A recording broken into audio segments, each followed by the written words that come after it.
어제 서초루비 행사 잘 마치셨는데 아, 네. 어떠셨어요? 어제 이제 서초루비 두 번째 행사를 저희 사무실에서 처음 했는데 생각보다 또 성황리했어요.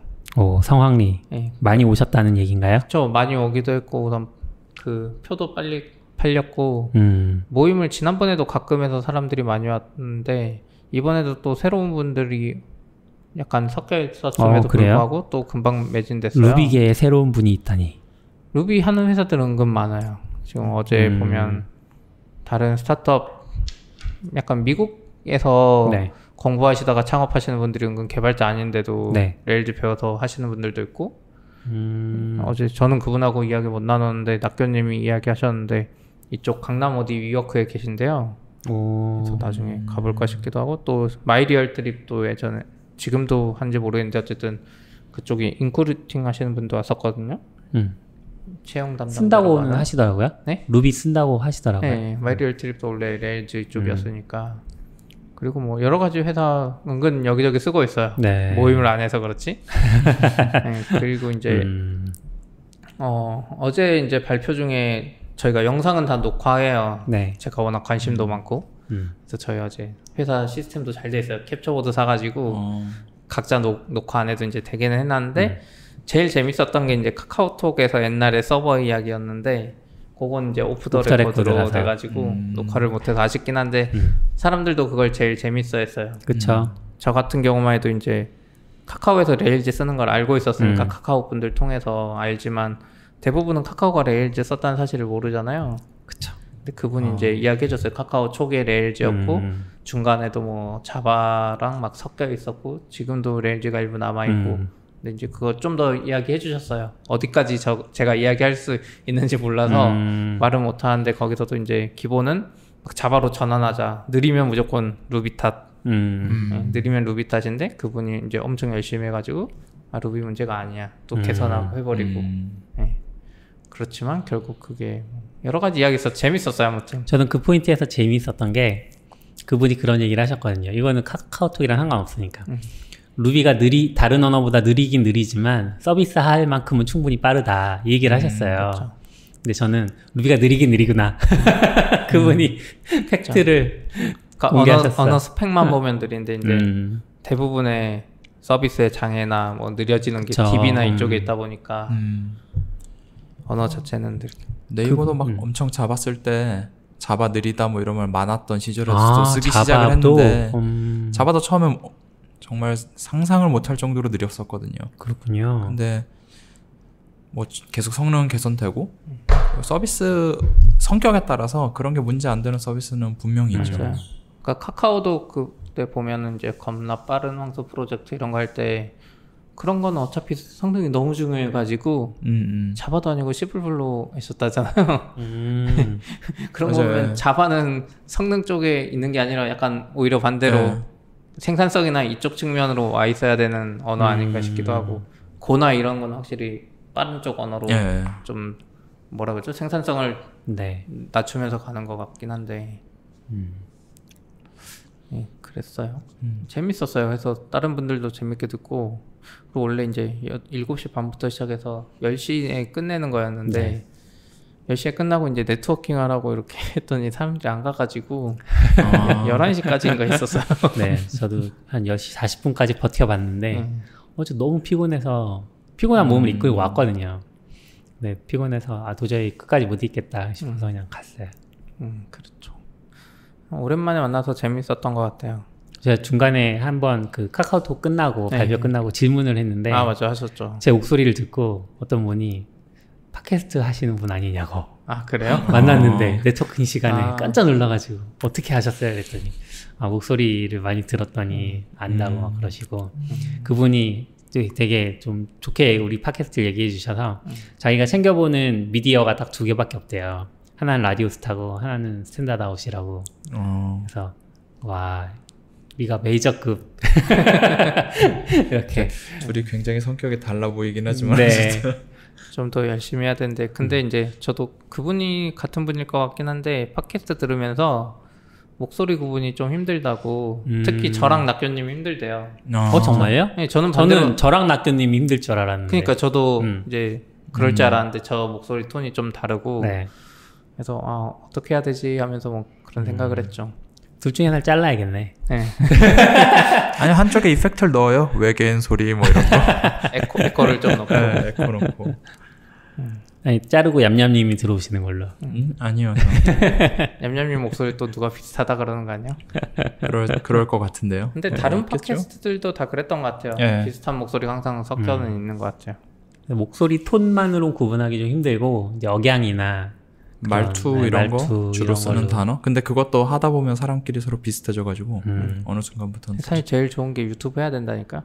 아, 그거 확실히 알 수 있겠죠. 신과 함께처럼 이렇게 하고 여기 영상 틀어놔요. 하셨잖아요 유튜브 그래서 두 분이서. 맞아요. 회사에서 잠깐 했는데 그거랑 또 다르죠. 얼굴을 보이는 건 좋은 것 같지 않아요, 전. 얼굴을 보여야지 돈을 벌 수 있다니까요. 아니요, 유튜브가 돈이 되나요? 저는 약간 이제는 회의적이야. 유튜브는 돈은 계속 되죠. 돈은 되죠. 돈은 되는데 한 상위 1%만 돈이 될 것 같아. 아니에요. 찍는 대비해서. 그러니까 찍는 노력에 대비해서 찍는 노력을 수익이 줄이면 되느냐요? 돼요. 아, 그 노력 대비로 돈이 안 되는 건 팟캐스트죠. 그쵸. 사실은. 아니에요. 근데 우리는 지금 후원해 주시는 분들이 계속 후원을 해주고 계셔서. 물론 그렇긴 하죠.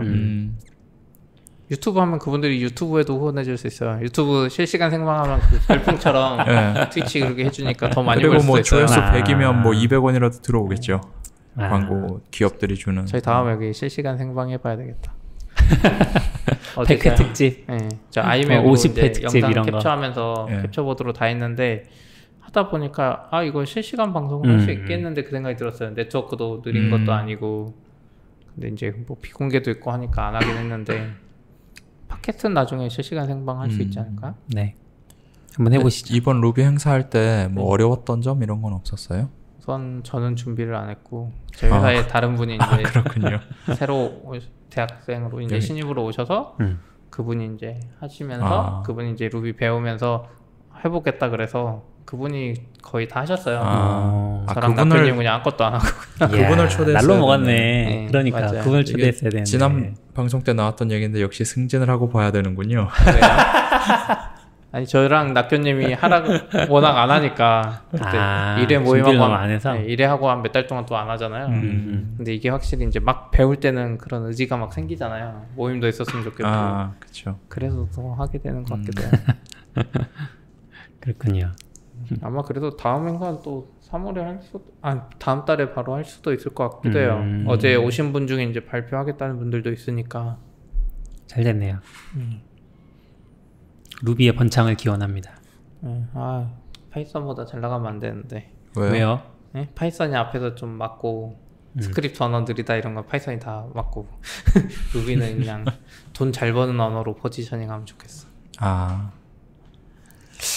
둘 다 돈은 비슷하게 벌지 않을까요? 그런가? 네. 근데 예전에 그 이야기 하셨잖아요. 파이썬에 막 데이터 이런 것 때문에 사람들 많이 늘어나니까 나만 알고 있는 언어이고 싶다고. 제가요? 그러셨어요. 너무 제가요? 유명해져서 사람 많아져서. 스카리님이 그런 거 아니고? 아니에요. 너굴님이 그러셨어요. 저는 저만 알고 싶은 언어라고 얘기한 적 그러니까 없는 약간 것 너무 많은 사람이 아니까. 네. 아니 그런 의미는 아니고 아니 그게 제가 했던 얘기도 아닌 것 같은데 스카리님이 하셨던 것 같은데 그런가요? 아니요. 진위를 따지려면 예전 팟캐스트를 다 들어야 되잖아요. 빨리 알아보셔서. 아마존의 스피치 투 텍스트 한글 되긴 돼요. 잘 안 돼서 그렇지. 그러니까 말을 우리가 똑바로 해야 되는 것 같고 리빌드 FM을 제가 일본어 돌렸는데 네. 생각보다는 잘 안 됐었거든요. 저는 좀 발성 좋은 사람들이 하는 건 어떨까 싶어서 신과 함께를 돌려봤는데 네. 그 다음에 화자가 이제 몇 명이다 이렇게 지정해서 했는데 한 70% 정도는 소라소리 어떨까요? 소라소리. 소라소리가 뭐예요? 그 소라소리라고 소라라는 분이 윤소라 씨였나? 그분이 아나운서 출신이신데 그분이 뭐 책 읽거나 뭐 이런 프로였던 것 같아요. 그러고 보니까 책 읽어주는 무슨 그것도 있잖아요. 팟캐스트 아예 책을 읽어요. 네, 제가 지금 얘기한 건 팟캐스트를 읽어주는 게 아니라 우리 걸 다 듣지 말고 그러니까 제가 하고 싶었던 건 이제 스피치 투 텍스트 테스트 하실 때 그런 팟캐스트들 해보시면 그런 걸 써보면 아니요 근데 비싸더라고요. 한 시간에 1, 2달러씩 나가고 그쵸. 그냥 알바 쓰면 더 알바 구글 쪽은 없나요? 아니죠. 알바가 더 있는데. 비싸죠. 네? 알바가 더 비싸죠. 시간당 최저 시급이 8,000원인데 아, 한 비싸죠, 시간에 알바. 아니죠. 최저 시급을 굳이 안 따지는 세상이잖아요. 프리랜서잖아. 이건 일거리 단위로 주면 한 개당 얼마? 그쵸. 근데 누가 프리랜서로 일 주는데 그걸 시간당 최저 시급 따지면 하겠어요. 그냥 그거 이제 전문가는 아마 1.5배속 막 이렇게 하면서 타타타닥 치지 그거 않을까? 법에 저촉되는 거 아니에요? 그러면? 프리랜서는 그런 거 없잖아요. 그래서 용역하는 거잖아요. 그래요? 그래요? 잘 그건- 모르겠습니다. 최저 시급을 어떻게 알아요? 이거 지금 팟캐스트라 그렇지 우리가 무슨 일이 있어요. 예. 이게 몇 시간짜리인지 알 수도 없고 그냥 일 단위로 그래서 올려주잖아요. 보통 타임테이블 만들어서 얼만큼 시간 썼다 이렇게 하지 않아요? 그건 이제 시간 단위로 하는 거고 만약에 우리가 변호사랑 계약을 해요. 예. 변호사가 이게 몇 시간 걸리는지 어떻게 알겠어? 근데 그래서 물론 그걸 변호사는 다 적어서 시간당 하긴 주잖아요. 뭐 하는데 조사하는데 얼만큼 걸렸고 변호사가 이런. 뭐가 있지? 뭔가 아무튼 시간 단위로는 일을 안 하는 것 건당 같아요. 계약하는 것들을 본 적은 있는데 뭐 기생충에서 그거는 피자 이제- 박스 접는 뭐 이런 것도 네. 이런 건 건당이긴 할 것 그쵸, 같긴 그런 한데. 건당 베이스일 것 같은데요? 이런 근데 거. 이거는 음성을 듣는 거니까 명확하게 시간이 보이잖아요. 1시간짜리를 그래도 들어야 된다라고 하면 그렇게까지는 안 할 것 같아. 이게 이 사람이 뭐 텍스트 투 스피치 돌릴 수도 있지. 머신러닝을 너무 잘 만든 사람이라. 네. 뭐 그럼 그 사람은 돈을 더 받을 수 있는 거고. 근데 예전에 한국이 어쨌든 야근 수당 이런 거 절대 안 챙겨주던 시절에도 백화점은 100% 챙겨줬대요. 왜냐하면 반드시 야근하는 시간에 일을 다 하고 있으니까. 이거는 법적으로 뭐 빼도 박도 할 수 없는 네. 거니까. 그래서 뭔가 있을 것 같긴 한데. 어쨌든 좋을 것 같아요. 예. 예전에 보면 한글 관련된 거를 싸게 하고 싶으면 중국에 조선족에 넘기면 되거든요. 예전에 네이버도 뭐 그런 거 뭐 예전에 네. 뭐 신문 맞아. 인식하고 할 때 예전에 최종 했었어. 검수는 아마 그쪽에서 한 걸로 아는데 그러니까 은근 사람이 싸다니까요 세상에. 네. 그래서 문제야. 사람이 더 비싸야 되는데 네, 사람이 더 네. 싸니까. 그러니까 약간 제가 항상 그 생각이 드는 게 뭐냐면 한국은 건수가 몇 개 안 되고 뭐 해봤자 뭐 1000만 건 뭐 이 정도면 그냥 사람 시키는 거고 중국이나 미국 가면 땅도 커가지고 뭐만 하려 그러면 사람으로 절대 커버가 안 돼. 그러니까 기술이 더 발전하고 약간 퀄리티가 낮아도 기술적인 걸 쓸 수밖에 없어. 근데 한국은 맞아. 이게 비용이 비슷하면 사람이 하는 게 훨씬 퀄리티가 좋으면 계속 사람 베이스로 하게 되는 맞아. 그렇겠네요. 뭔가 우리 STD아 팟캐스트를 좋아하는 분이 무임 노동으로 이렇게 스크립트를 누가 만드는 거 아니야? 예전에 별로 그거 기대하지 않아요. 예전에 아니 안 그거 그랬으면 좋겠어. 예전에 레일즈 캐스트에 음. 레일즈의 그 팟캐스트 비디오라는 게 유명한 거 있었거든요. 돈 내면서 하는 거. 근데 그게 너무 좋으니까 물론 15분이긴 한데 한 화가 그 팬이 아스키 캐스트라고 그 사람이 거기서 한 말이랑 그걸 다 쳤어요.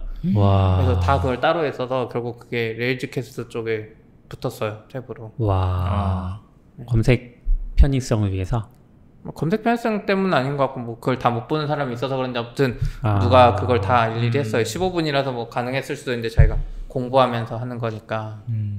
대단하네요. 근데 우리 이런 거 하는 것도 속기사분들이 지금 엄청 일도 아닌 거 아니야? 국회 속기사들 엄청 빨리 막 그래도 일은 일이죠. 1시간 동안 줘야 돼. 맞아. 그분이 코딩을 배우고 싶어서. 네. 그리고 슬랙이 상장했다는 소식이 들려왔네요. 드디어 상장을 했네요. 드디어. 근데- 5번은 상장하자마자 막 열심히 하락했었는데 네. 얘는 어때요? 얘 일단 어젠가 상장한 것 같은데 $25로 시작한 것 같더라고요. 지금 가격을 한번 볼까요? 야후에서 $26. 구글이 안 알려주는데요? 구글에 안 나왔다. 네, 야후 파이낸스 같은 것들 들어가 보시면. 구글 들이네. 아무튼 얘네 $26로 시작해서 총 금액이 18조 670억, 16빌리언 달러. 한화죠? 네. 그러니까 달러로는 16빌리언 달러, 한화로는 18조 670억에 달하는 어마어마한 아직 시작을 안 했. 슬랙으로 검색하니까 안 뉴욕 나오는데? 시장에 프라이빗이야? 들어갔다던데. 왜 프라이빗일까요?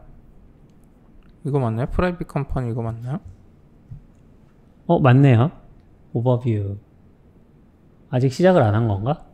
곧 한다라는 기사가 19일에 있었는데 일단 상장은 확정이 되긴 한 건가 보네요. 그리고 앞으로 $26에서 시작을 It's 할 거고. going이니까 그렇네요. 이렇게 하려고 시작할 하는 건가? 거다. 예. 가격이 아. 정해졌나 봐요. 상장하면 사실 건가요? 저 지금 미국 주식 사고 싶어도 복잡해요. 뭐 환율 뭐 바꾸라 그러고 환전 안 해도 사실 수 있다니까요. 미래에셋 된다 그러는데 저녁 11시에 해야 되잖아요. 네, 그렇죠. 그게 단점이긴 합니다. 우리가 돈이 진짜 많아야 되는 것 같아. 이런 거 투자하려면 안 빼고. 아, 전 잘 못해. 저는 코인이나 해야지. 10만 원, 20만 원으로 애가 당장 20% 오를 걸 기대하면서 샀다가 3% 떨어져서 팔고 계속 반복을. 해외 주식 사실 사고 싶긴 한데 네. 돈이 문제인 것 같아요. 이게, 세금도 좀 복잡하잖아요. 이게 기업 가치 판단이 슬랙 같은 데가 특히 어려운 것 같아요. 이건 그러니까 기업으로 파는 기업한테 뭘 파는 애들이니까 분명히 가치는 더 올라갈 거라고 생각은 하는데 그게 지금 대비 더 올라갈 거냐 이 부분이 어려운 거죠. 많이 네, 그리고 슬랙 같은 게 예를 들어서 엄청 슬랙은 구글은 안 들어갈 거예요. 구글은 자기들의 행아웃이나 이런 게 있으니까. 네. 페이스북은 페이스북 뭐또 메신저가 있으니까 있죠. 뭐 그런 거 있으니까 다 좀 큰 회사들은 자기 걸 알아서 만들어서 쓸 거고 그 말은 경쟁자가 계속 생길 수 있다라는 소리이기도 해서 일단 지금은 슬랙을 대체할 만한 게 없는 건 거의 확실한 것 같은데 뭐 지켜보기는 해야죠. 근데 이제 B2B 회사가 오히려 기업 가치 산정이 쉬워요. B2B? 네. 예. 여기 슬랙이 그쵸, B2B잖아요. 예. 어떻게 보면 돈 버는 게서 돈 버는 게 명확해가지고 그러니까 큰 회사한테는 못 파는데 미국이나 유럽이나 일본 이런 게 좋은 게 뭐냐면 중견 회사들 탄탄한 데가 예. 진짜 많아요. 그러니까 중간층이 두꺼워요. 그래서 걔네들이 지금 슬랙이 일본에도 진출해가지고 막 적극 영업하고 있거든요. 일본어 아마 있지 않나요?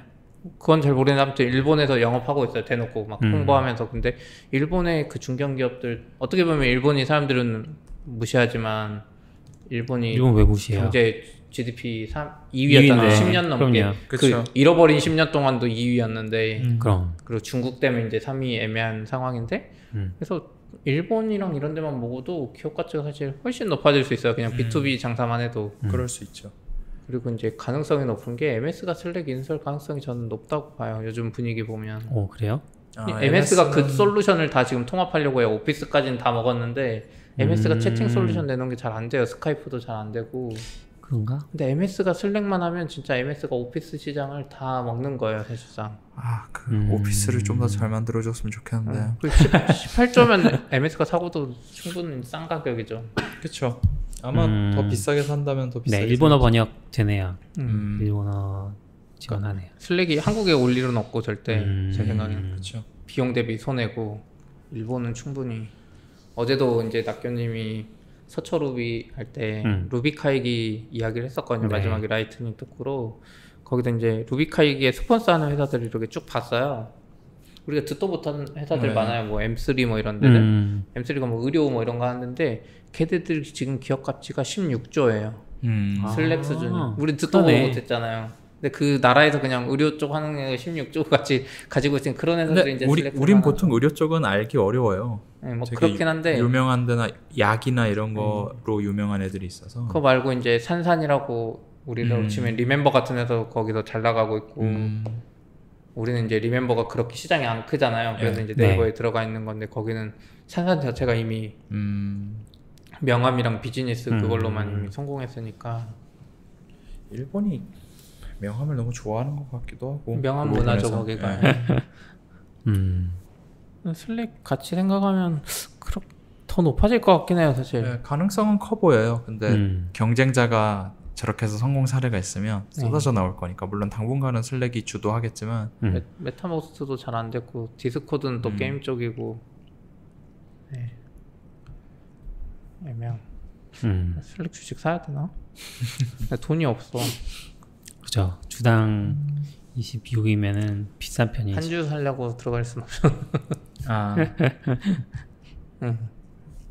그래도 최근에 상장하는 기업들 미국에서 보면 걔네들보다는 슬랙이 그나마 향후 성장 가치를 좀 볼 수 있지 않을까. 전 우버 개인적으로는 B2C보다는 B2B 쪽 투자가 훨씬 낫다고 보는 편이라서 기본적으로는 그냥 슬랙이라는 상품 자체가 얼마나 계속 B2B를 주도할 수 있느냐 요게 의문인 거지. B2B가 B2C보다 잘 될 그러니까 훨씬 안정적으로 성장할 가능성은 훨씬 크죠. 미국에는 보면 VC 중에 B2B만 투자하는 회사들이 많더라고요. 리스크가 좀 적고. 네, 그렇습니다. 그리고 이건 이제 데이터 센터 이야기인데 지난번에 얘기했던 네, 네이버 데이터 센터야? 그때 약간 반대받고 있다 그랬잖아요. 주민들한테 반대받고 네. 있다고. 그랬더니 네이버가 결국 이걸 취소해버렸대요. 용인 데이터 센터를 안 짓겠다고. 네. 네. 이름은 이제 공문을 보냈다 그러고 네이버는 이제 정확히 말 안 했어요. 네이버도 이제 주민들이 반대해서라고 하긴 그렇고 그냥 피치 못할 사정으로 그쵸. 우리가 중단했다 이렇게 해줬고 네이버가 그 계획대로 했어도 이제 2023년이었는데 이제 취소했으니까 어떻게 될지는 모르겠어요. 어렵네. 근데 이제 지난번에도 말했지만 데이터 센터 백업은 무조건 필요하거든요. 네이버 그쵸. 입장에서도. 그래서 네이버가 어디에 짓긴 할 텐데 이제 다음이 어디가 될지 모르겠고 우선은 제가 지도에 보여드릴게요. 지금 공세초등학교 이야기가 나오니까 저도 정확히는 모르는데 공세초등학교 인근에 짓는 것 같거든요. 초등학교랑 뭐 100m 차이도 안 난대요. 네네. 그래서 이 지도를 보시면은 지금 바로 옆에 뭐가 있는지 보면 르노 삼성 자동차 중앙연구소가 있잖아요. 네. 그리고 왼쪽에는 삼성 SDI 본사가 있고 코스트코가 있고 그 사이에 지금 아파트 단지가 2개 네네. 박혀 있어요. 저쪽에도 하나 있고. 그래서 아마 네이버가 이쪽 산 쪽 어디에 지으려고 했던 거 아닌가 싶긴 한데 그렇겠네요. 딱 초등학교가 생뚱맞게 여기 저거 아니면 그 밑에 있는 네. 도로 옆으로? 이쪽에는 이쪽으로. 어쨌든 초등학교를 네. 끼고 있는 것 같아요. 네네. 초등학교에 가까이. 네, 그래서 이제 연구소들은 연구원인데 이제 IDC는 그 주민들이 걱정할 만도 하다고는 생각해요. IDC에 전력이 엄청 많이 들어가고 그쵸. 이제 거기서 나오는 전자파 걱정도 되고 뭐 기본적으로 그걸 시키려면 뭔가 화학물질 같은 것도 나올 거라고 생각하고 IDC에서 근데 화학물질이 뭐 나올 법한 게 있어요? 그러니까 그거죠. 저는 공랭밖에 몰라서 공랭으로 안 될 수도 있으니까 근데 예전에 KT IDC 한번 들어가 봐서 봤을 때는 그냥 에어컨이랑 바람만 열심히 했었거든요. 그러니까 뭐 에어컨이 그쵸. 많으니까 거기서 뭐 가스가 좀 나올 수 있다거나 뭐 냉매 가스나 뭐 이런 게 좀 셀 수 있다고 할지 모르지만 일단 이론상 에어컨에서는 냉매가 밖으로 새지는 않아요. 그게 새면은 문제가 있는 거고 수리를 해야 되는 거고 그래서 정상적으로 동작하는 설비라면 그런 게 나올 것 같지는 않은데 게다가 먼지 들어가는 거 막아야 돼가지고 먼지 필터 온갖 걸 다 깔아놓고 쓰는 시설이라 미세먼지 때도 도움이 될 수도 있고. 여기 기사상으로 이제 냉각탑의 냉각수 처리에 필요한 약품. 아. 그러니까 에어컨도 우리 그냥 공냉은 하는데 이제 여긴 더 세게 돌리니까 예, 그 예. 냉각탑을 뭔가 하려고 뭔가 들어가나 봐요. 냉각수 물이 들어갔다 뭐 나오는 공기 중에 어쨌든 이제 이게 초등학교 옆이다 보니까 좀 더 걱정하는 것 같아요. 아, 그렇겠네. 초등학교랑 너무 가까워요. 네. 그리고 이제 뭐 비상발전 시설도 그때 예전에 일본 데이터 센터 이야기도 했지만 이제 비상시에 전기가 내려가면 디젤 발전기 그쵸. 돌릴 준비는 해요. 물론 한국은 전력 공급이 워낙 잘 되는 나라 중에 하나라 거의 그럴 일은 없지만 그래서 이제 여기 보면 학부모들이 이제 네이버 춘천도 찾아가서 뭐 주민 이야기도 듣고 했다 그래요. 근데 이제 여기서 말하는 거는 이건 이제 클리앙의 춘천 시민이 바라본 용인 네이버 데이터 센터 건립에 관한 건인데 네. 이제 그분들이 가서 춘천 시민이 이야기 들으니까 네이버가 이제 할 때 체육공원이랑 뭐 주민과의 소통 이런 거 한다 그랬는데 잘 안 됐다 뭐 이렇게 이야기했는데 정확히 뭔지는 또 안 나와요. 네이버가 뭘 얼마나 약속했는지. 그건 뭐 진행하면서 계속 협상을 하겠죠. 아 그쵸. 아 이거 있었네요. 그때 저도 이제 생각나는 게 연구시설 이전 이런 이야기도 있었잖아요. 각할 때. 예, 예. 각할 때 이제 거기서 연구시설도 이전하고 뭐 하겠다 예. 그랬는데 사실상 거기 IDC는 IDC만으로 있고 거기서 뭐 연구 이런 거는 잘 안 하잖아요. 하기 힘들죠. 안 하죠. 네. 예. 근데 거기 시설도 보면 안 지어진 거 들어간 보면 거구나. 약간 호텔처럼 돼 있긴 해요. 아. 직원들이 가서 행사도 할 수 있고 네. 있긴 한데 이제 잘 안 가는 예, 거고. 가기가 어려우니까. 원래 처음에 이제 계획했던 건 딱 짓자마자 했던 게 네이버도 이제 그건 했어요. 프로젝트가 딱 뜨면 프로젝트 멤버들 다 춘천 가가지고 거기 가서 자고 하면서 이제 일하는 거 생각했던. 근데 이제 가둬놓고 일 시키는 거예요? 가둬놓는 건 그거 아니고. 지금 그린 팩토리에서도 예전에 27층에서 맨날 했어요. 근데 이제 약간 가둬놓는 건 아니고 공기도 좋고 한 데서 그냥 너네들끼리 마음대로 해봐라 이제 회사 입장에 생각한 거고. 그래서 거기 숙소 이런 거 보면 다 1인 1실이고 호텔급이에요. 엄청 좋아요. 그러니까 행사로 가면 거기 숙소가 사실 엄청 좋아요. 그래서 나쁘진 않은데 이제 그 젊은 친구들만 있는 데는 상관없는데 이제 가정도 있고 이러다 보니까 그게 반발이 심해서 아예 시도도 거의 못했던 것 같고.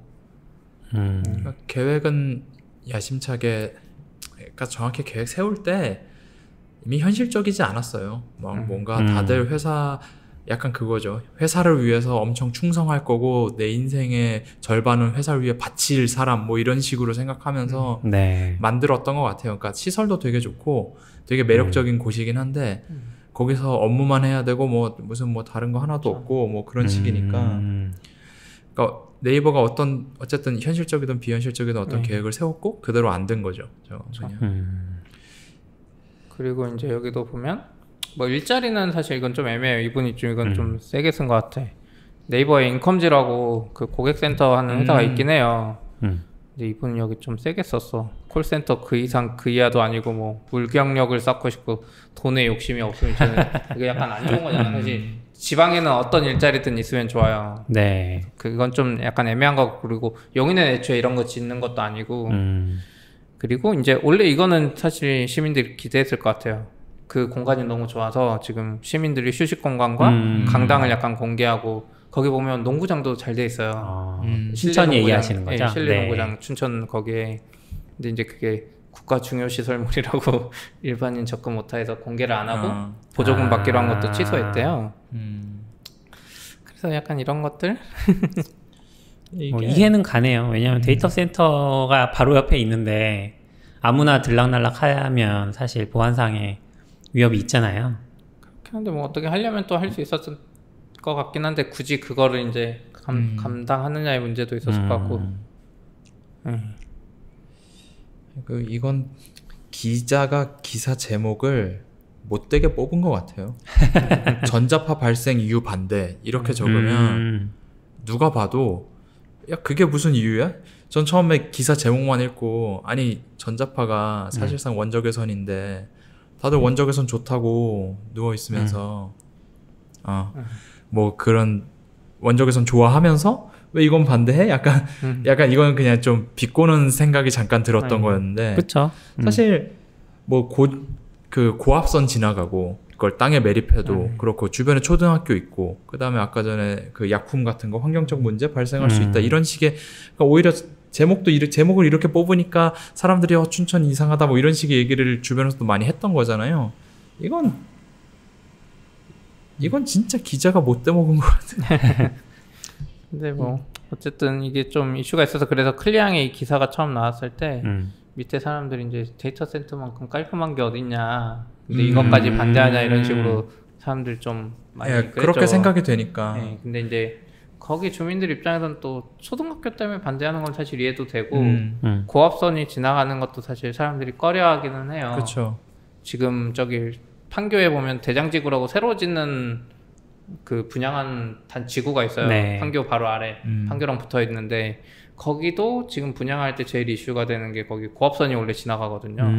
그래서 그거 가까운 단지는 좀 부담스럽다 이렇긴 한데 그건 알고 들어가는 거고 이건 모르는 상태에서 들어오는 건데 또 하필 초등학교가 바로 앞에 있으니까 약간 하필이면 저거는 신경 쓰이지. 그러니까 이게 뭐 이제 몸에 좋은지 안 좋은지 모르겠지만 주민들 입장에서는 할만도 하다고 생각해요.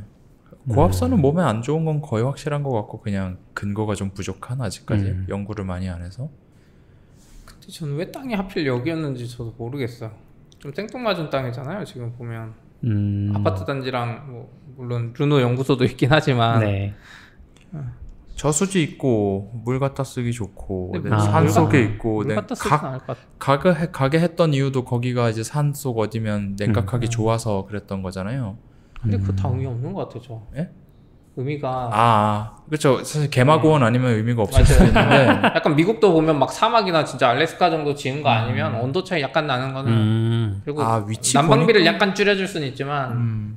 근데 이게 위치가 지금 경부고속도로 바로 옆에라서 근데 IDC가 굳이 이럴 필요가 네이버에서 가기엔 편하네요. 그래도 그쵸. 훨씬 춘천보다 분당선도 꽤 어차피 네이버 근처까지 직원 가고 중에 IDC 가는 사람도 없잖아요. IDC는 없죠. IDC의 상주 직원 네. 따로고 거의 없기는 한데 네. 그래도 그리고 백업 목적에서는 그래서 지금 그렇죠. 네이버 이제 용인이 취소됐고 네이버가 재검토하겠다고 발표를 하니까 어제자 기사인데 의정부시, 포항시, 아. 인천시 뭐 이런 곳에서 지금 자기네 유치하려고 다 검토 계획을 들어갔다고 하네요. 그 예전에 아마존이 뭐 하겠다고 했을 때랑 비슷한 근데 상황이 이제 오는 아마존은 거죠. 뭐 직원들이 확실히 고용 효과가 있었는데 미국에서 데이터 센터는 사실 고용 효과는 별로 근데 없죠. 단기적으로만 보면 고용 효과가 있긴 하죠. 건설을 동안. 해야 되니까. 그러니까 그쵸. 그리고 고용 효과가 크지 않아도 이게 지방세를 또 거둘 수 있잖아요. 그러니까 아니, 아까 데이터 센터 가지고는 근데 아까 그 클리어한 기사를 보면 네이버가 춘천에다가 지방세를 안 내서 문제가 됐거든요. 그러니까 사실 안 낸 게 잘못이지 냈으면 지방세 확충이 됐단 말이죠. 그러니까 잘 한다고 하면 그러면 이제 사실 그 모집을 했을 때 자기네 유치를 했을 때 지방세가 거친다는 건 굉장한 메리트가 되겠죠. 그렇긴 하죠. 세금 한 일정 기간 동안 감면해 주는데 그게 풀리면 그때부터 그 지역에 도움은 되긴 할 텐데 이게 성남이 굉장히 그 뭐라 그래야 되지? 경기도 쪽에서도 굉장히 큰 힘을 차지하고 있잖아요. 성남이 그 이유가 결국은 성남 판교에 모여 있는 그 회사들이 되는 지방세가 어마어마해서라고 저는 알고 있거든요. 그게 또 그렇게 크진 않아요. 물론 그게 크긴 하지만 사실 그때 성남시 이재명 시장이 이제 정부에서 지자체 막 서로 돈 내라 안 내라 싸울 때 보면 제일 높은 거는 부동산이에요. 부동산 사고 팔 때 내는 거 세금이 제일 세요. 기업은 그 다음이에요. 그러니까 판교 있기 전에도 분당에 회사가 뭐가 있어요. 네, 그쵸. 맞아요. 뭐 SK랑 KT 본사는 있다고 해도 큰 거 없잖아요. 물론 테크노밸리가 있어서 그것 때문에 또 집값이 오르고 그 집을 사고 팔면서 거기서 나오는 세금이 이제 100% 지방 100%인지 모르겠지만 해서 땅값 높은 동네가 잘 사는 이유가 약간 기본은 그거가 있어요. 그래서 물론 지방 기업이 많아도 좋긴 하지만 그러면은 땅값은 결국 일자리랑 연관되긴 하는데 그쵸. 이 데이터 센터가 일자리랑 연관이 될지는 잘 모르긴 하겠네요. 근데 이게 좀 알 수 없는 것 같아요. 어떤 효과를 낼지 모르기 때문에 일본 같은 경우도 지난번에 이제 기사 보면 IDC가 도심에 있긴 한데 그 IDC끼리 서로 뭉쳐 있으려고 한대요. 네트워크 속도를 조금이라도 빠르게 어쨌든 데이터가 서로 왔다 갔다 하기 때문에 빠르기도 하고 웬만하면 뭉쳐 있으려고 하니까 하나 네이버가 만약에 들어왔어요. 근데 지금 한국도 아마존도 그렇고 지금 IDC가 부족한 부족하죠. 상태가 돼버렸거든요. 기존의 서버들은 이제 모르겠어요. 아마존 클라우드 지금 네이버 아마존도 지금 확장해야 되는 상태고 IDC를 그리고 구글도 지금 서울에 들어온다 그랬고 IDC 상암동에 들어온다고 하더라고요. MS는 지금 부산이랑 서울에 있는데 또 하나 경기도 쪽에 하나 더 한 두 개? 한 개인가 두 개 더 있는 것 같아요. 그러니까 IDC가 지금 막 지어질 소요가 있어. 그러면은 만약에 네이버를 누가 잘 구슬려서 아니면 혹시 자기들이 진짜 큰 계획 가지고 네이버뿐만이 아니라 IDC 한 3-4개를 동시에 유치할 수만 있으면 그건 나름대로 뭔가 자원이 되겠죠. 그럼 그 근처로 또 기업들이 몰리겠네요. 빠른 속도가 필요한 네트워크. 뭐 이제 그러면 약간 네트워크가 쪽으로? 중요한 회사들은 갈 수도 있죠. 네이버를 조금이라도 더 빨리 클라우드라서 그냥 그거 클라우드로 쓰면 되지 그렇죠. 거기 붙을 이유는 근데 별로 없을 것 또 같은데. 그거 있잖아요. 주식하는 애들은 그쵸. 예, 그러니까 그 사람들은 근데 고용이 아니죠. 그렇긴 한데 이제 그 옆에 갈 수도 있죠.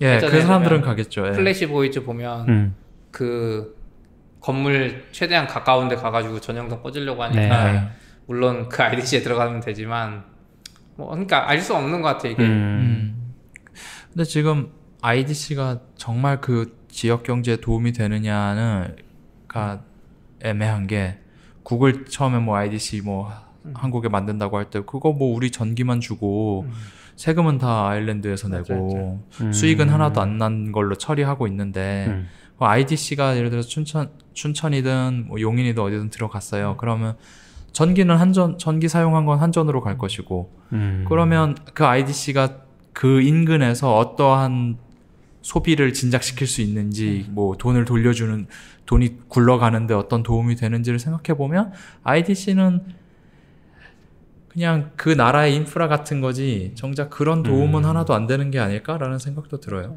그럴 수도 있어요.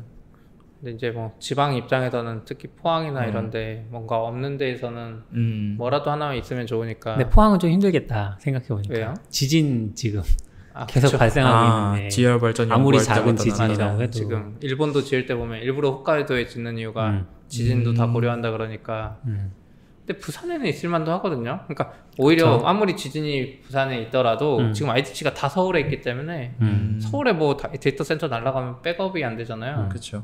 그래서 사실 MS가 한국에서는 IDC 제대로 한 것 같은 게 서울이랑 부산이 있으니까 문제가 생겼을 때 되잖아요. 금융 쪽도 그 IDC 뭐 이런 거 서버 구성할 때 IDC 간의 간격이 얼마 떨어져야 되고 이런 게 있대요. 폭탄 맞던지 뭐. 예, 그쵸, 있죠.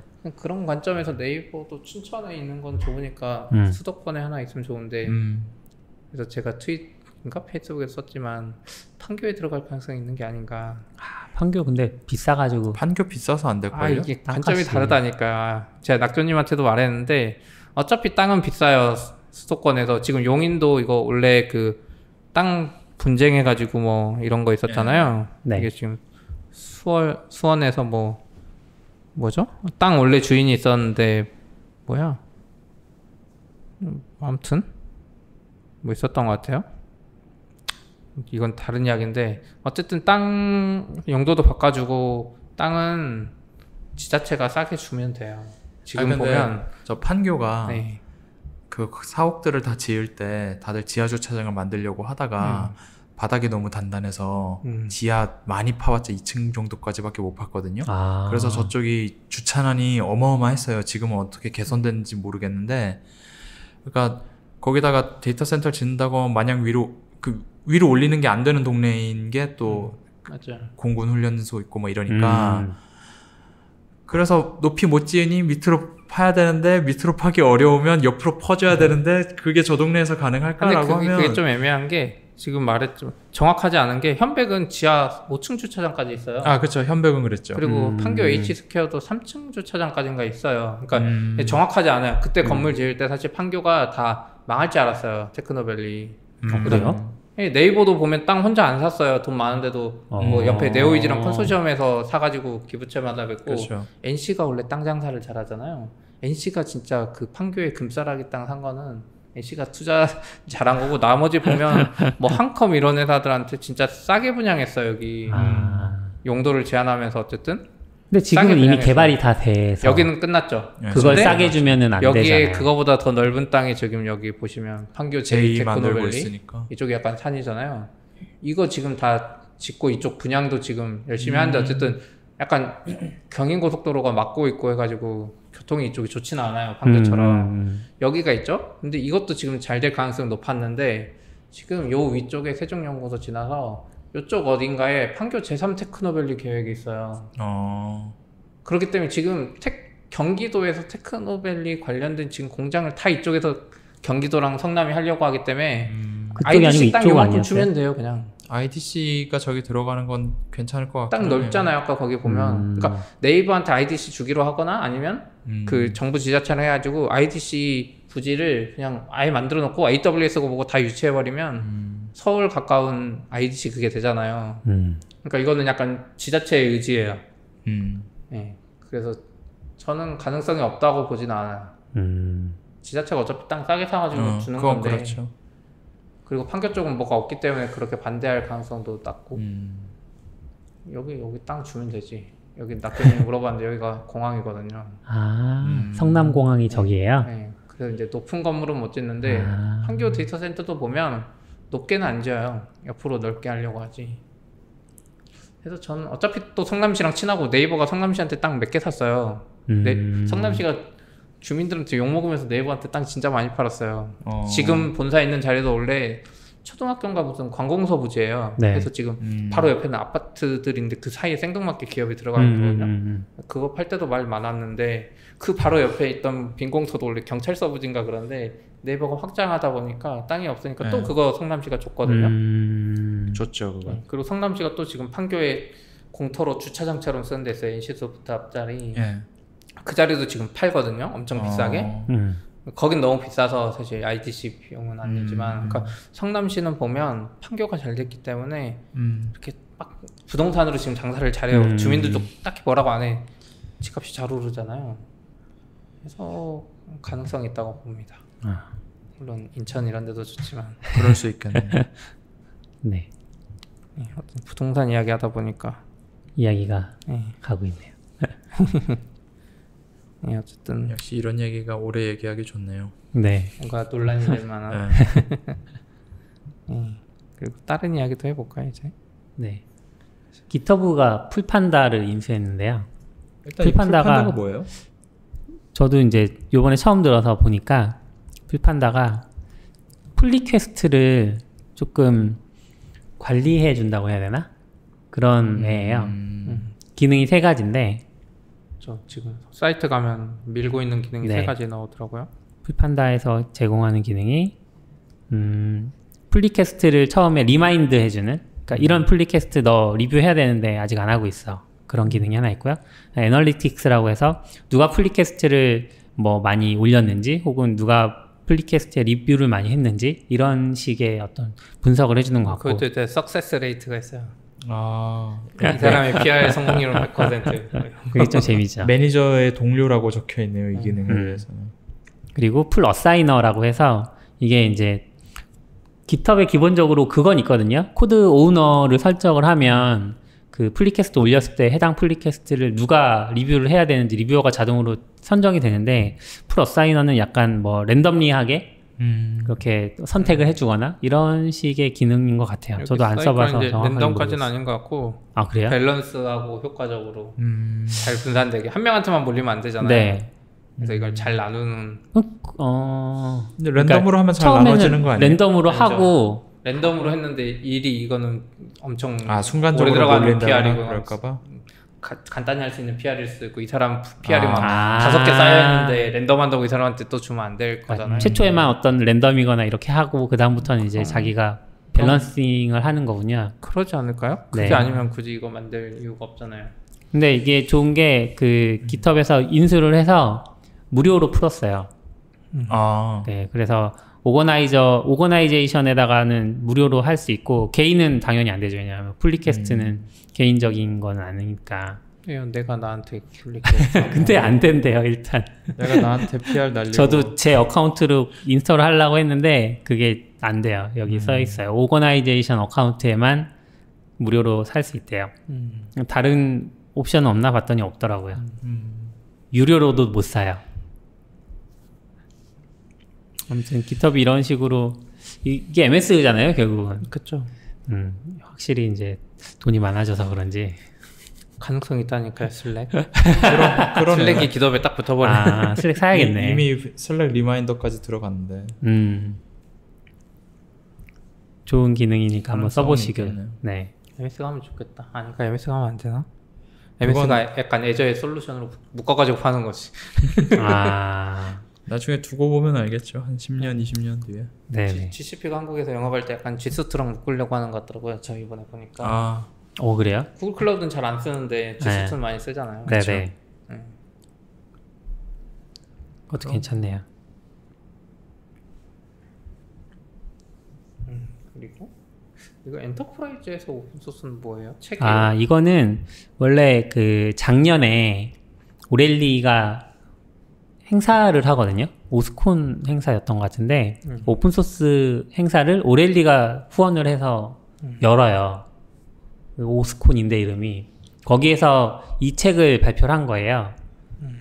오픈소스 인 엔터프라이즈였나? 그래서 이제 엔터프라이즈 환경에서는 보통 오픈소스를 하기 어렵다 뭐 이런 식의 인식이나 고정관념이 있는데 그걸 좀 이제 계산을 해보려고 이 책을 냈는데 AWS랑 협업을 해서 요번에 번역서를 낸 거예요. 근데 한국어로도 번역본이 나온 거죠. 그래서 어디서 번역을 했나 좀 찾아봤는데 아마 그 딱히 정보가 없는 걸 보면 그냥 AWS 내부에 있는 그런 테크니컬 라이터들께서 하신 것 같다는 추측을 합니다. 이거는 확실하진 않지만 번역자가 안 써있네요. 네, 번역사는 안 써 있어요. 그리고 미국에서도 그 이 책을 낼 때 처음에 이제 좀 어떻게 써거나 뭐 이런 걸 잘 모르긴 하겠는데 보면은 교열이 옥탈 퍼블리싱 서비스예요. 그래서 뭔가 자기네도 외주를 준 것 같은 느낌. 오레일리가 출판하는데 자기네가 교열을 하지 않고 그런 거 웹을 같아요. 맡겼다. PDF로 해서 다운받았는데 책 치고는 폰트랑 줄 간격이 너무 엉망이에요. 내가 해도 이거보다 나을 것 좀 같아. 그렇죠. 네. 근데 이거는 우리나라에서 뭔가 할 때 좀 부족했지 않았나라는 생각이 들어요. 원서는 제가 다운을 안 받아봤는데 그래도 원서도 한번 다운 받아봐야겠네요. 아무튼 되게 짧네요.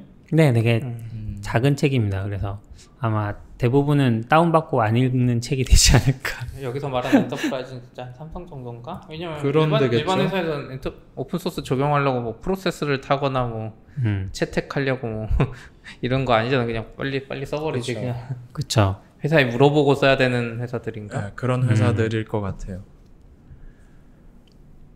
그럼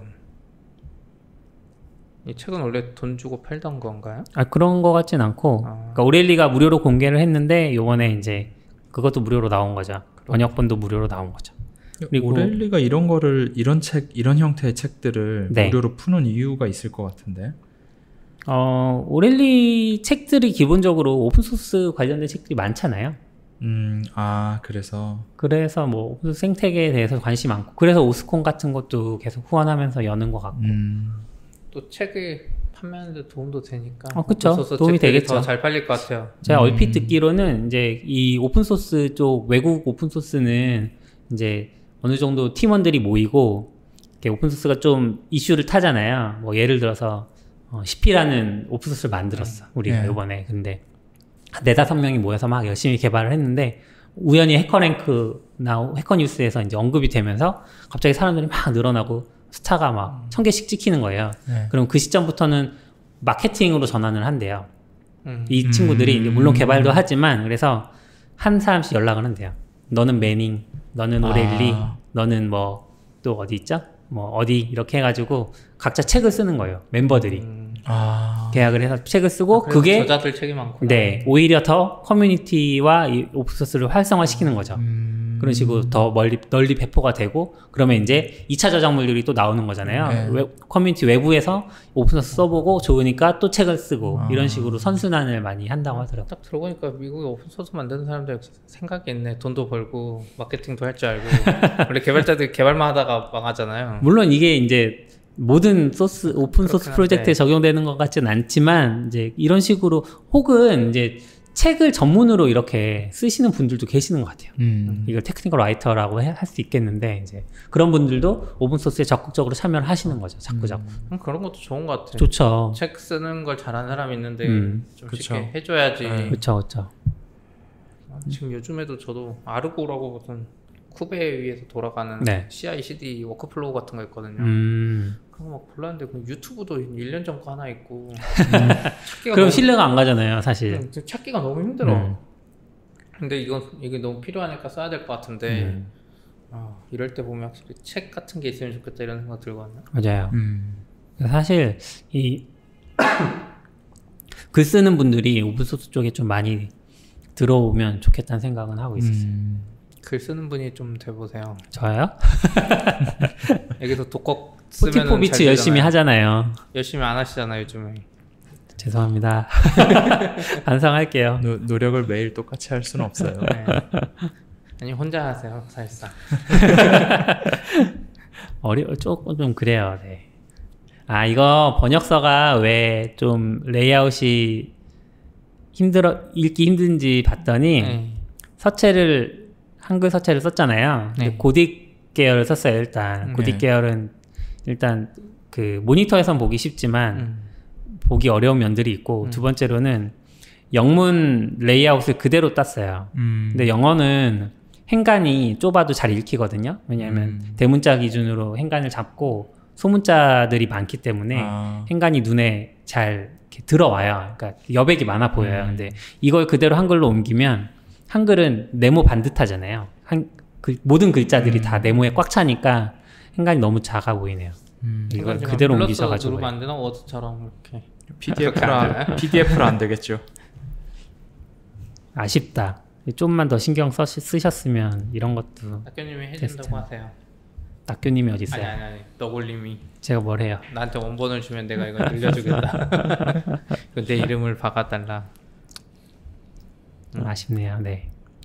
그러니까 좀 보니까 딱 봐도 뭔가 네. 싸구려 책인가? 읽고 싶지 않은. 네. 뭔가 읽으면 안 될 것 같은 느낌이 들어요. 네. 오바마 부부가 스포티파이랑 팟캐스트 계약을 했다고 합니다. 그래요? 네.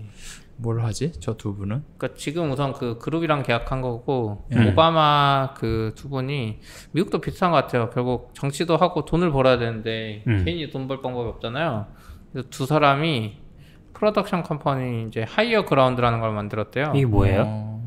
둘이 만든 회사예요? 네, 둘이 만든 개인 회사인 것 같아요. 뭔가 프로덕션 컴퍼니라는 거 보니까 뭔가 강연료도 받고 뭐 이런 거겠죠. 뭐 영상도 만들고 아무튼. 그래서 스포티파이가 이 하이어 그라운드랑 이제 제휴해서 2018년에 만들었네요. 오바마가. 아니 근데 둘 다 직업이 있었잖아요. 변호사. 이제 직업 없잖아요. 나도 직업하면 되지. 대통령 그만두고 변호사 하면 정관예우가 장난 아니지. 아 미국에 정관예우 있나요? 있겠죠. 있나? 근데 어쨌든 어쨌든 더 잘 되는 거 아니에요? 그래서 변호사면 이분들도 돈 많이 벌어야죠. 대통령 끝나면 뭐 어떻게 되는지 모르겠네요. 어쨌든 하이어 그라운드가 이게 2018년에 만들어졌는데 이때 시작한 게 넷플릭스랑 컨텐츠 파트너십 계약을 했대요. 그러니까 약간 이 두 분 가지고 뭔가 컨텐츠를 만들거나 자기 얼굴 초상권 하면은 다 저 회사 관련돼서 하는 것 같아요. 미국은 그런 거 많잖아요. 자기 초상권을 회사 만들어서 회사 비용 처리하고 하는 것도 있는 것 같고 아무튼 넷플릭스는 이거 아직 안 나온 것 같은데 그 영상 제휴한 게 지금 어쨌든 팟캐스트 스포티파이가 좀 밀고 있잖아요. 얼마 전에 인수도 하고. 네. 그래서 오바마랑 뭐 미셸 오바마 이렇게 팟캐스트가 나올 것 같아요. 아니 오바마 퇴임 연설을 지금 잠깐 봤는데 퇴임 이후 계획을 잠깐 봤는데 뭐 과거에 자기가 이제 인권 변호사 이런 거 했었잖아요. 그러니까 시민단체랑도 활동 많이 했고 그래서 청년 대상 교육이나 취업 지원 활동을 하고 싶다 이런 얘기를 하고 있거든요. 근데 왜 안 해? 그건 취미고 돈은 벌어야지. 취미고. 그걸 하이어 그라운드에서 하는 거 아니에요? 근데 이게 약간 수저랑도 관련이 있을 것 같아요. 네?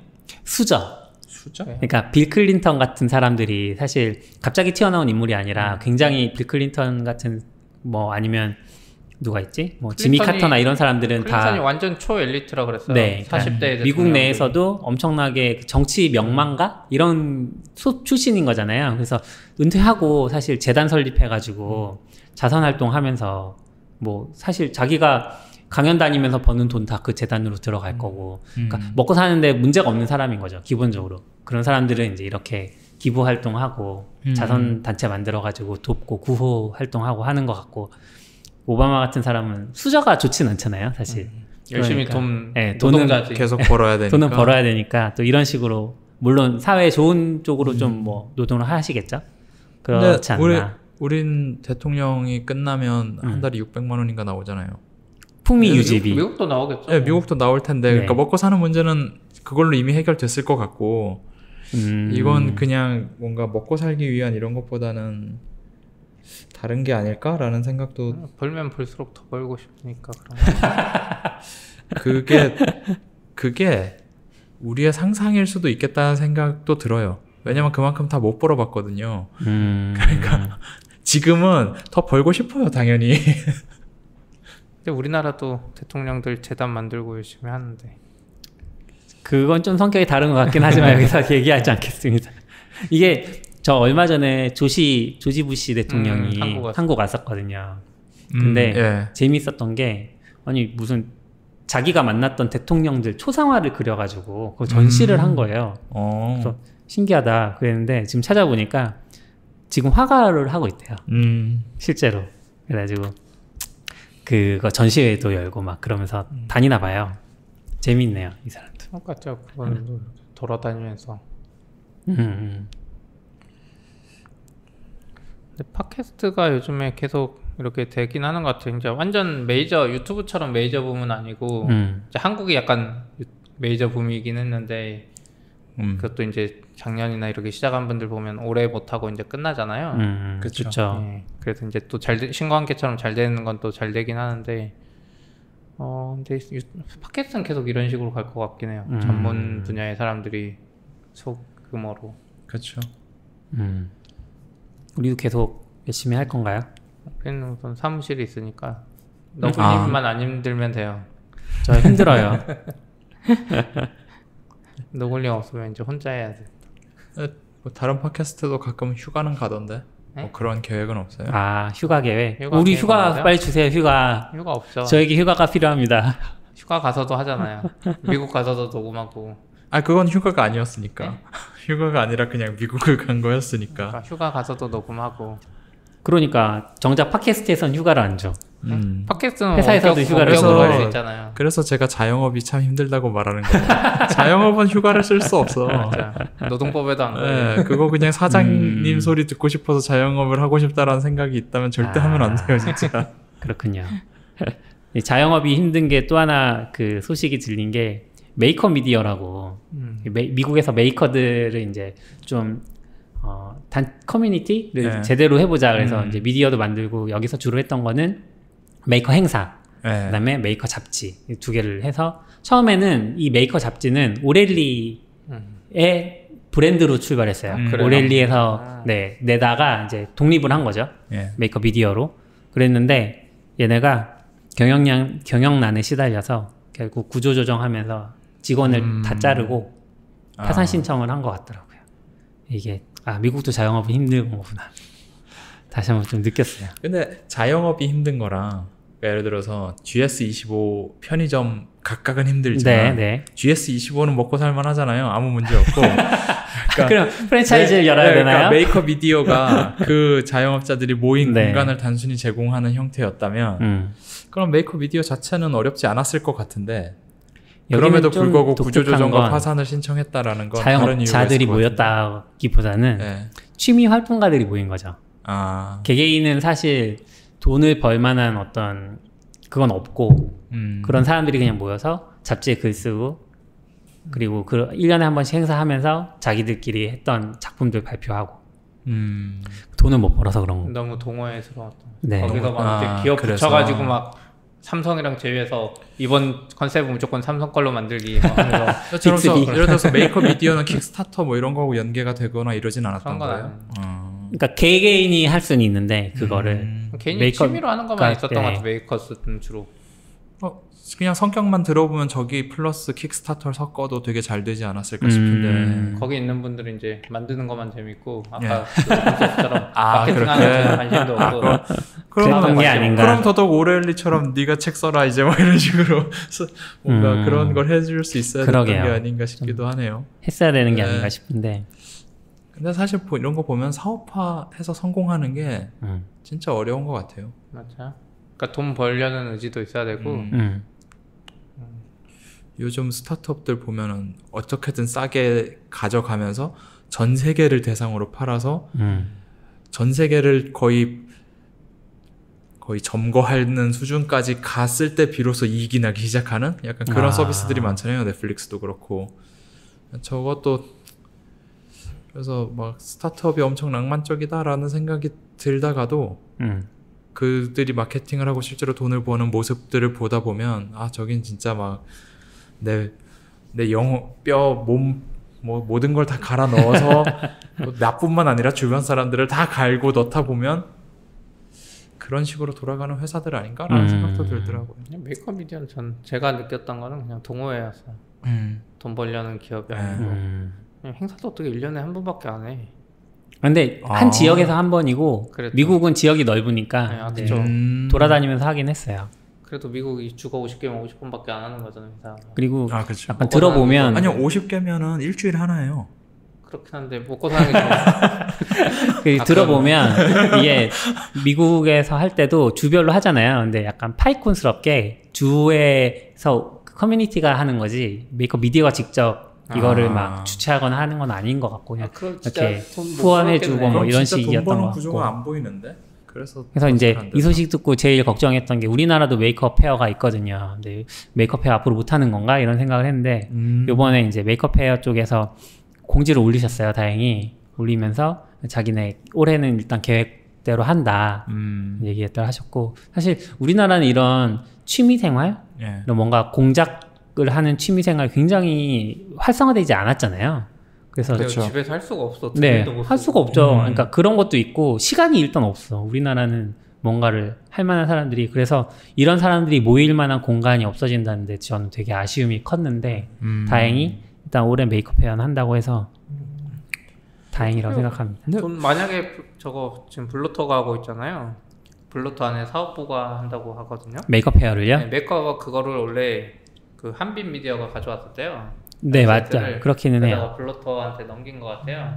그래서 블루터가 돈 버는 것 중에 하나라 블루터는 기사로 어차피 돈 못 버니까 저걸로 버니까 수익을 잘 내고 있으면 이름만 바꿔서 할 가능성이 있죠. 어차피 저기 파산하고 라이센스를 뭐 하든지. 그렇겠네. 근데 미국에서도 잘 안 되는데 우리나라는 잘 될까요?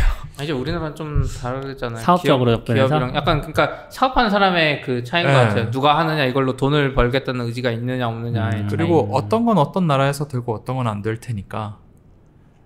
메이커 잡지 팔리는 거 보면 조금 저는 잡지로는 버는 건 아닐 것 같아요. 그러니까 이게 잡지가 팔린다는 건 그만큼 그 애호가들이 많이 있다는 건데 잡지가 많이 안 팔려서 우리나라에서는 생각만큼. 근데 메이커 행사 가보셨잖아요. 거기 약간 잡지 이런 거 하는 사람들만 와서 아니면 가족들이 막 놀러 나와. 그게 조금 애매해요. 가족들이 놀러 나오는 주제가 뭐냐에 따라 다르고 아. 그리고 이게 외국 메이커는 보면 좀 아이들도 많이 있는 것 같고 진짜 잘하는 사람들도 있어서 막 미니 자동차 같은 거 만들어서 타고 다니기도 하고 이런 것 같거든요.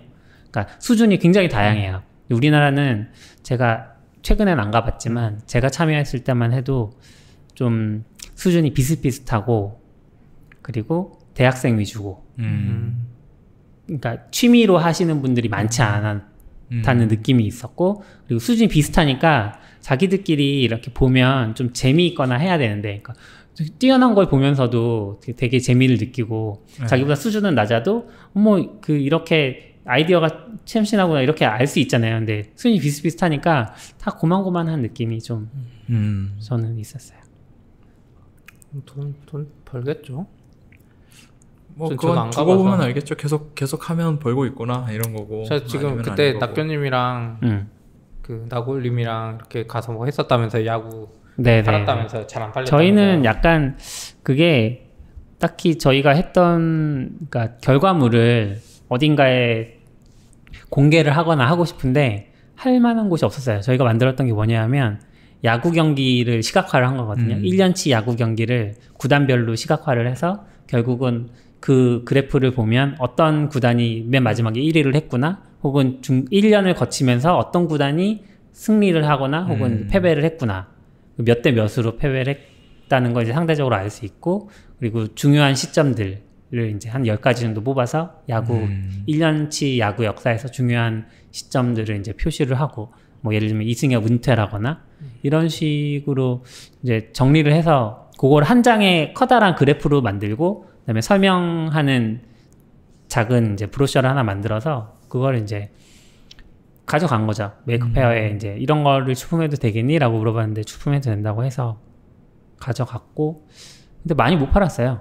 왜냐하면 이제 딱 들어보셔도 아시겠지만 시각화를 한 거고 포스터인 거지 이거 뭔가 만지면서 갖고 노는 이런 식의 접근은 아니잖아요. 그래서 사실 저는 이제 그때 하면서 생각했던 게 이거는 플레이오프에 가져가야 된다.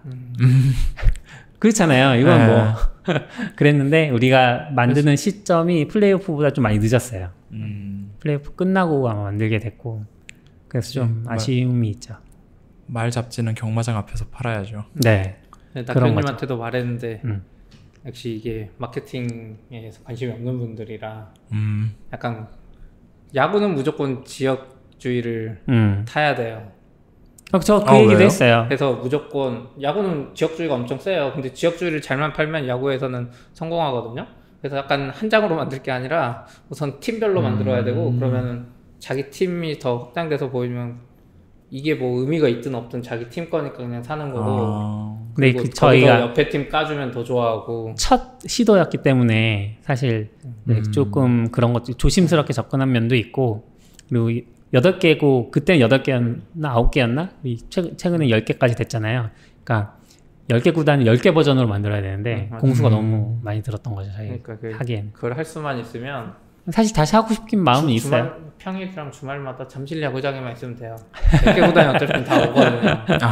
물론 잡상인으로 취급돼서 막 쫓겨다닐 수 있지만 거기에 이제 막 상대팀 까고 막 이런 거 써주면 저는 그냥 이거를 잘 템플릿으로 만들어서 매년 발행하는 일종의 킥스타터나 뭐 와디즈나 이런 데서 프로젝트로 해도 될 것 같고 그리고 이제 트위터 하나 만들어서 거기서 이제 일주일치를 계속 요약해서 뭔가 시각화해서 올리면서 사람들이 그러면은 자기네 구단에 관심이 있으니까 그런 것들 구독하고 그런 곳에서 이제 그 와디즈 프로젝트 올려서 1년에 한 번씩 결산하는 의미로 이런 굿즈를 만들면 괜찮지 않을까라는 생각 정도는 했었어요. 트위터는 왜 안 해요?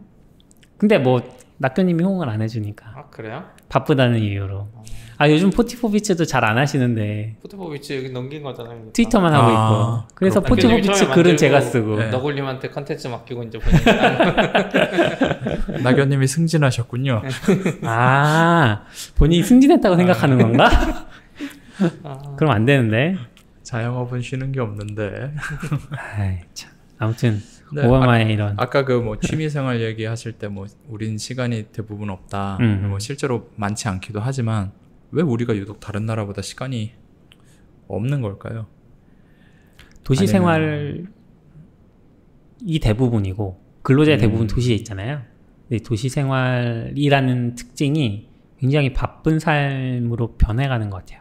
그러니까 이거는 비단 우리나라뿐만 아니라 예. 해외도 그러니까 같은 나라인데도 우리나라도 그렇잖아요. 도시와 지방에서의 삶이 굉장히 다르다고 하더라고요. 근데 이게 약간 좋은 것도 있죠. 당연히. 왜냐하면 인프라도 많고 사람들도 많이 모여 있으니까 모임 같은 것도 그러니까 고품질의 어떤 미덕 같은 것들이 많이 열리잖아요. 서울만 해도. 근데 당장 경기도권만 내려가도 판교만 해도 그렇게 많이 판교에 지식 노동자들이 많이 살지만 정작 열리는 미덕 같은 것들은 서울에 비해서 현저히 떨어지거든요. 그러니까 수준이 떨어진다는 게 아니라 횟수가 떨어져요. 그런데 이제 반면 삶의 질 측면으로 보자면 그런 미덕이 없으니까 저녁에 퇴근하고 안 가도 되는 거죠. 어차피 서울이니까 포기하게 되고 그러면 이제 가족과 시간을 많이 보내거나 혼자의 시간을 많이 보낼 수 있고 그런 것들이 좀 차이가 아닐까? 도시 생활과 다른 곳 생활과? 그럴 수도 있겠네요.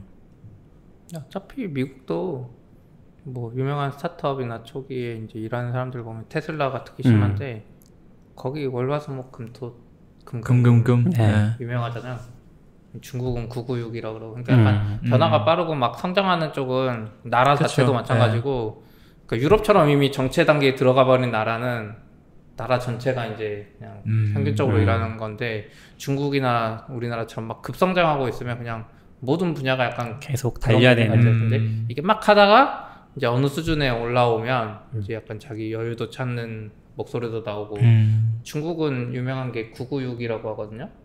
예. 아침 9시에 출근해서 9시에 퇴근하고 6일 동안. 6일이라는 게 기본이에요. 아, 중국에 지금까지 그게 너무 당연한 거였어요. 그러니까 텐센트나 위챗 다. 예, 그게 기본이고 이제 거기서 야근하는 건데 그게 너무 당연하다가 이제 중국도 많이 발전했잖아요. 예. 그러니까 이제 그 와중에 이제 그런 이야기가 나오죠. 996 하면 힘들다 뭐 이런 이야기가 이제서 점점 나오는 단계예요.